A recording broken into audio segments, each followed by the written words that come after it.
మాదిగ సామాజిక వర్గానికి సంబంధించిన వాళ్ళు నిజంగా మందకృష్ణ మాదిగ విగ్రహాలు పెట్టుకోవాలి, బ్రతికుండగానే పెట్టాలి. ఎందుకంటే అసాధ్యమైనది సుసాధ్యం చేసినటువంటి పని.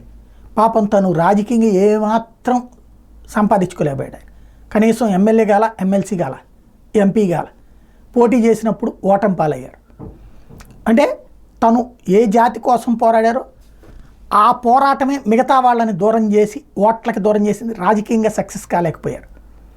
ఏమన్నా నామినేటెడ్ పదవులు ఇప్పుడన్నా ఎవరన్నా ఇస్తారేమో చూడాలి. బట్ తను సాధించింది అద్భుతం. సుప్రీంకోర్టు దాకా వెళ్ళి పోరాడి సాధించుకొచ్చినటువంటిది. ఇప్పుడు నరేంద్ర మోడీని కూడా ఒప్పించి సాధించుకొచ్చింది. ఈ నేపథ్యంలో ఎస్సీ వర్గీకరణ ఇష్యూ మీద నిన్న క్యాబినెట్ తీర్మానించి అందులో మళ్ళీ సుప్రీంకోర్టు చెప్పినటువంటి క్రిమిలేయర్ వ్యవహారం ఉండబోదని క్యాబినెట్ తీర్మానించిన తర్వాత నరేంద్ర మోడీ మందకృష్ణ మాదిగ కలుస్తానంటే కలిశారు. ఆయన్ని అభినందించారు, ఆలింగనం చేసుకున్నారు. నీ పోరాట ఫలితం అని చెప్పారు.